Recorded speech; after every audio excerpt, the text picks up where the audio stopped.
चलो तो बात करेंगे हम लोग थ्योरम नंबर 6.1 जिसको हम लोग कहते हैं बेसिक प्रोपोर्शनल थ्योरम, शॉर्ट में इसे हम लोग बीपीटी भी कहते हैं। तो देखो ध्यान से, जो बीपीटी है ये क्या कहती है, इसमें लिखा है if a line is drawn parallel to one side of a triangle to intersect the other two side in distinct points, the other two sides are divided in the same ratio. It means that अगर हमारे पास कोई triangle है और उस triangle में हम किसी भी एक लाइन के पैरेलल कोई साइड ड्रॉ करते हैं, जैसे कि देखो हमने इस बीसी साइड के पैरेलल यहां पर ये डीई ड्रॉ किया, तो ये कहता है कि अदर टू साइड्स को ये सेम रेशियो में डिवाइड करता है। इट मीन्स अगर ये लाइन पैरेलल है तो आपको ये प्रूफ करना है कि जो एडी है अपॉन डीबी है वो ए अपॉन ईसी के इक्वल रहेगा। तो सबसे पहले हम लोग हेडिंग डालने वाले हैं गिवन, और इस क्वेश्चन में और वी कैन से थ्योरम में एक बहुत ही छोटी सी बात गिवन है only, that is DE is parallel to BC and what we need to prove. हम लोग को प्रूव क्या करना है, हम लोग को प्रूव करना है बच्चों AD upon DB equals to A upon EC. Clear है? तो ये हमें प्रूफ करना है। इसके बाद अगर हम लोग हेडिंग बात करें प्रूफ की, आपको पता है हमारा जो मेन सॉल्यूशन स्टार्ट होता है वो प्रूफ से होता है। क्लियर बात है? तो देखो इसका जो प्रूफ है वो हमें स्टेप बाय स्टेप करना है। सबसे पहले देखो आपको क्या करना है, सबसे पहले हम लोग करेंगे कंस्ट्रक्शन। सबसे पहले क्या करेंगे हम लोग, और देखो बच्चों कंस्ट्रक्शन क्या करनी है, ये जो आपके पास पॉइंट है ना डी, इस डी से इस एसी लाइन के ऊपर एक परपेंडिकुलर ड्रॉ करना है। ये 90 डिग्री एंगल बनेगा यहाँ पर, और इसको नाम देते हैं डी एम, और ई से एक परपेंडिकुलर ए बी पर डालते हैं, इसको नाम देते हैं बच्चों ई एन। तो इसको लिख भी लेते हैं बच्चों। तो सबसे पहले आपने क्या किया है, आपने ड्रॉ किया है D M perpendicular to A C and E N perpendicular to A B. Clear? And एक कंस्ट्रक्शन और करनी है छोटी सी, इधर देखो ये जो आपका डी है ना इसको ज्वाइन कर देना है सी से, और बी को ज्वाइन कर देना है ई से, and join D to C and B to E. Clear? इसके बाद देखो बच्चों क्या करना है, आपको यहां पर टू ट्राइंगल्स के एरियाज फाइंड करने हैं। और वो ट्राइंगल्स आप लोग कैसे आइडेंटिफाई करोगे, ध्यान से सुनो मेरी बात। उसके लिए आप जरा ये जो प्रूफ करना है इसे देखो। ट्राइंगल्स के एरिया निकालने के लिए फॉर्मूला लगाते हो ना 1/2 बेस इंटू हाइट। तो जो दो ट्राइंगल्स जिनके एरिया आपको फाइंड करने हैं उसमें पहले एक का बेस बनना चाहिए एडी और सेकंड ट्राइंगल का बेस बनना चाहिए डीबी। तो देखो जरा ऐसा ट्राइंगल जिसका बेस बन सके एडी, एडीई, ट्राइंगल एडी, इसको तो बना लेंगे बेस और इसको बना देंगे हाइट। तो यहां से आप लोग एरिया फाइंड आउट करेंगे, ट्राइंगल एडीई 1/2 बेस बनेगा बच्चों एडी और हाइट बनेगी ई एन, और इसको इक्वेशन नंबर 1 बना लेंगे। इक्वेशन नंबर 1 हमने एडीई का एरिया फाइंड किया, देखो बेस हाइट, तो फॉर्मूला लगाया 1/2 base into height. Clear? Second triangle का बेस होना चाहिए बच्चों डीबी। सेकंड ट्राइंगल का बेस कितना होना चाहिए, तो देखो ट्राइंगल कौन सा लेना है, ये बेस होना चाहिए, तो ट्राइंगल लेना है ये देखो जो मैं मार्क कर रहा हूं अभी, दिख गया ना? क्लियर है? तो इसका एरिया फाइंड आउट कराओ बच्चों। एरिया ऑफ क्या नाम दे इसको, बीडीई लेते, बीडीई 1/2 इंटू इसका बेस बनेगा बच्चों कितना, डीबी, और पता है आपको इसकी हाइट कितनी बनेगी, इसकी हाइट भी बनेगी ईएन, और मैं बताता हूं क्यों बनी इसकी हाइट ईएन। देखो एक्चुअली ये ट्राइंगल कुछ ऐसे ड्रॉ हुआ है, ये ट्राइंगल कुछ ऐसे ड्रॉ हुआ है, और अगर इस ट्राइंगल की हाइट आपको पता करनी है तो आप इसे आगे बढ़ाएंगे, यहां से एक परपेंडिकुलर डालेंगे, ये आपका पॉइंट है डी, ये ई है और ये बी है, ये जो आपकी हाइट है ना ऐसे निकालनी पड़ेगी। एक्चुअली कोई ट्राइंगल अगर आपके पास ऐसे तिरछा होता है ना, तो उसकी हाइट आपको ऐसे ही कैलकुलेट करनी पड़ती है आगे बढ़ा के। बात समझ में आ गई? तो इसकी हाइट भी कितनी बनेगी? en ही बनेगी। बात समझ में आ गई? अब आपको क्या करना है? फर्स्ट अपॉन सेकंड करना है। क्या करना है?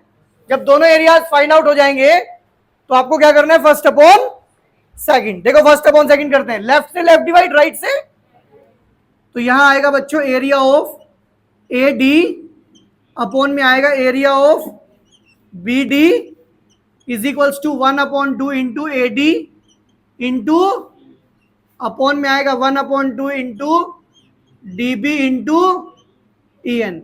1/2 से 1/2 कैंसिल, ए एन से ई एन कैंसिल। फाइनली हम कहां पहुंचे बच्चों? A D E area of B D E, it will be A D upon D B. Clear? कोई इशू नहीं है। ये बनेगी आपकी इक्वेशन नंबर थर्ड। ये बनेगी हमारी इक्वेशन नंबर थर्ड। क्लियर? ये जो आपने वर्क अभी लेफ्ट में किया है ना, सेम वर्क अब आपको राइट में करना है। राइट में मतलब एक बार बेस ये बनना चाहिए और एक बार बेस ये बनना चाहिए। फिर से एरियाज निकालेंगे ट्राइंगल्स के और फिर से उन्हें डिवाइड करेंगे। अब देखो बच्चों, इस बेस पर कौन सा ट्राइंगल बनेगा? फिर से एडी लगाओ, एरिया ऑफ एडी, लेकिन इस बार बेस रहेगा आपका ए ई और बच्चों हाइट रहने वाली है डी एम। इक्वेशन नंबर आपकी हो जाएगी है 4। अब दूसरा ट्राइंगल भी आपको दिख रहा होगा, देखो ये ट्राइंगल बनेगा, इसी बेस पर ये ट्राइंगल बनेगा। क्या नाम रखे इसका भाई? एरिया ऑफ, इसको क्या लिखा था? बी डी ई, तो इसको लिखो सी E D 1/2 into E C into D M. जैसे देखो इन दोनों की हाइट सेम थी ना, उन दोनों की हाइट भी सेम है। अब क्या करना है? 4/5 area of A D E upon area of C E D. कितना आएगा बच्चों? 1/2 A E into D M upon 1/2 into E C into D M. D M से डी एम कैंसिल, हाफ से half cancel. Finally we get area of A D E upon area of C D A E upon E C. अभी नहीं बनाएंगे equation, अब इधर ध्यान दो बच्चों। यहां से एक टर्निंग पॉइंट आएगा क्वेश्चन के अंदर।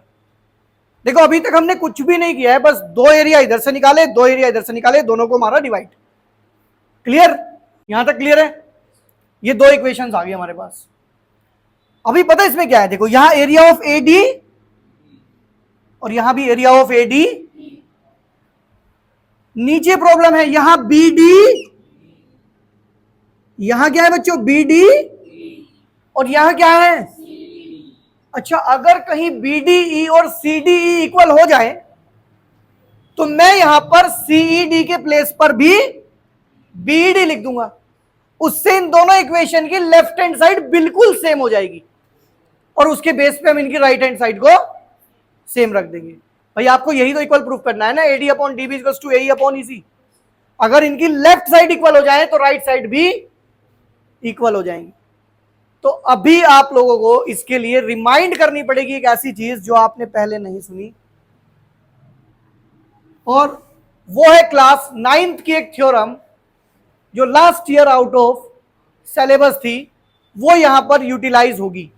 और वो थ्योरम क्या है वो समझनी पड़ेगी अब आपको, क्योंकि आउट ऑफ सिलेबस थी तो आपको अब समझनी पड़ेगी। देखो क्या थी वो थ्योरम? वो थ्योरम ये कहती थी कि अगर आपके पास कोई भी दो पैरेलल लाइन है, if you have two parallel lines A B and C D, इन दोनों पैरेलल लाइन के बीच में अगर कोई दो ट्राइंगल सेम बेस पर बनते हैं, मान लो ये P है ये Q है, इस ट्राइंगल का बेस कितना है बच्चों, पी क्यू, और दो पैरेलल लाइन के बीच में बना है ये। अगर इस सेम बेस पर यहां कोई और ट्राइंगल भी बनता है इन्हीं दोनों पैरेलल लाइंस के बीच में, तो इनके एरियाज हमेशा इक्वल होते हैं। थ्योरम थी the triangles lies on same base and between parallel are equal in areas. तो अभी देखो आप ये जिन दो ट्राइंगल्स की आप लोग बात कर रहे हो ना, बीडी एंड सीडी, इनके साथ यही रोल प्ले है। ये देखो ये दोनों लाइन पैरेलल हैं, ये दोनों सेम बेस पे बनी है, ये रहा इनका बेस, उल्टे बने हैं, बेस ऊपर है नीचे की साइड बने हैं, same base and between same parallel lines. अब ये बात हमें ब्रैकेट में एक्सप्लेन करनी पड़ेगी, एक छोटा सा ब्रैकेट लगाएंगे और यहां लिखेंगे क्या, area of BD is equals to area of BD equals to area of CE D. और यहां ब्रैकेट में फिर एक बात और भी लिखनी पड़ेगी, as they lie on same base and between same parallel lines, between same parallel lines. और अब यहां पर आप क्या कर सकते हैं, सीईडी के प्लेस पर आप यहां पर अब बी डी ई लिख सकते हैं। तो रिप्लेस कर दो बी डी ई, और ये आ गया बच्चों ए ई अपॉन, और इसे बनाओ इक्वेशन नंबर 6। क्लियर? अब जरा आप इधर ध्यान दो, अब जरा नोटिस करो equation number 3 and equation number 6, क्या इनकी लेफ्ट हैंड साइड इक्वल है? देखो इनकी लेफ्ट हैंड साइड बिल्कुल इक्वल है, तो बच्चों इनकी राइट हैंड साइड भी। उसके लिए आपको क्या करना पड़ेगा, उसके लिए आपको यहां पे लिखना पड़ेगा from equation 3rd and 6 AD upon DB equals to AE upon EC। तो यही हमें क्या करना था बच्चों, प्रूफ करना था। क्लियर बात है? तो ये थी हमारी बेसिक प्रोपोर्शन थ्योरम और वी कैन से बीपीटी का प्रूफ।